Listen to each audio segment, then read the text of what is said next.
Oke, pernah nggak sih Anda ngerasa setelah berbulan-bulan atau bahkan bertahun-tahun melakukan riset, pas mau nulis rangkumannya, malah bingung? Nah, hari ini kita akan pecahkan masalah itu. Kita akan fokus ke satu bagian yang paling krusial dari tulisan Anda, abstrak. Pertanyaan ini, jujur aja, ini bukan sekedar pertanyaan. Ini adalah sebuah tantangan besar. Bagaimana caranya merangkum kerja keras bertahun-tahun ke dalam satu paragraf singkat yang powerful? Jawabannya bisa jadi penentu loh apakah karya Anda akan dibaca orang atau malah dilewatkan begitu saja. Coba deh, bayangkan abstrak itu seperti trailer film. Trailer yang bagus pasti bikin kita penasaran dan pengen banget nonton filmnya kan? Nah, fungsi abstrak itu persis seperti itu. Tujuannya adalah untuk memikat pembaca supaya mereka tertarik untuk menyelami seluruh isi penelitian Anda. Jadi, secara definisi, abstrak itu apa sih?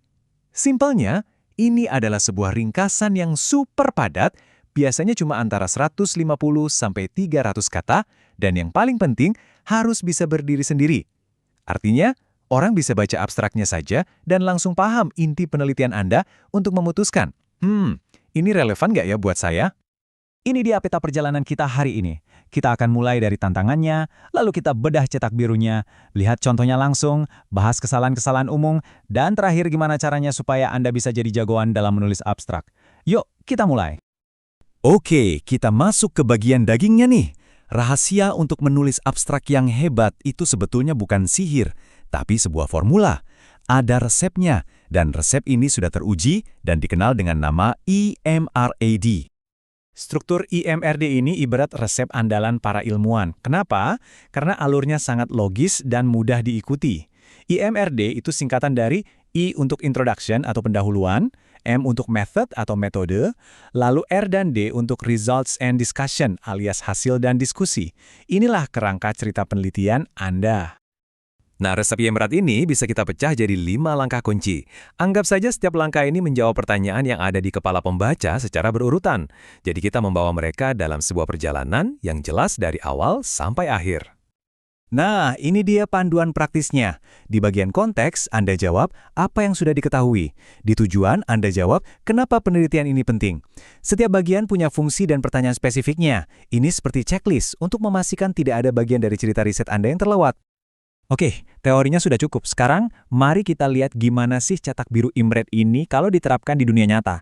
Kita akan coba bedah sebuah contoh abstrak dari bidang psikologi pendidikan kalimat per kalimat. Pertama, kita mulai dengan konteks. Lihat kan, penulisnya langsung bilang apa yang sudah jadi pengetahuan umum. Lalu, nah ini dia, mereka menunjukkan adanya celah atau sesuatu yang belum diketahui. Inilah yang menjadi alasan kenapa penelitian mereka itu penting. Lanjut, mereka langsung to the point, menyatakan tujuan penelitiannya untuk mengisi celah tadi dan langsung menjelaskan metodenya. Perhatikan deh, mereka bahkan menyebutkan jumlah sampelnya yang lebih dari 5.000 siswa. Ini menunjukkan skala penelitiannya yang besar. Nah, ini dia jantung dari sebuah abstrak. Hasil, bagian ini menjawab pertanyaan. Jadi, apa yang Anda temukan? Perhatikan ya, hasilnya disajikan secara lugas, sebagai fakta, tanpa interpretasi yang berlebihan. Dan sebagai penutup, bagian diskusi. Disinilah mereka menjawab pertanyaan terus kenapa. Mereka menjelaskan apa arti dari temuan tadi dan apa implikasinya secara lebih luas. Selesai. Sebuah abstrak yang utuh dan kuat. Tentu saja, resep IMRD bisa punya variasi di tiap bidang ilmu. Coba kita lihat contoh dari bidang teknik. Biasanya, di sini fokusnya lebih tajam ke metode dan hasil. Jadi abstraknya terasa lebih ringkas dan langsung ke intinya. Lihat. Di sini, tujuan dan metode langsung digabung di awal. Fokus utamanya adalah inovasinya, yaitu algoritma baru bernama Hyperface yang menggunakan teknologi CNN. Anggap saja CNN ini semacam kecerdasan buatan yang canggih untuk mengenali gambar. Hasilnya pun disajikan dengan sangat percaya diri. Ada klaim yang jelas bahwa model mereka berkinerja jauh lebih baik dari para pesaingnya, tegas, terukur, dan benar-benar to the point. Oke, kita sudah lihat contoh-contoh yang bagus. Sekarang, ayo kita bahas 2 jebakan atau kesalahan umum yang sering banget dilakukan pemula, supaya abstrak Anda bisa terlihat lebih profesional. Jebakan pertama, terlalu samar. Hindari kalimat-kalimat umum. Selalu ganti dengan temuan Anda yang spesifik dan konkret. Jangan sampai pembaca jadi menebak-nebak apa sebenarnya hasil penelitian Anda. Nah, ini jebakan kedua yang juga sering terjadi. Ingat, abstrak itu tugasnya memberi jawaban, bukan mengajukan pertanyaan. Paparkan apa yang Anda temukan, bukan sekedar apa yang Anda cari.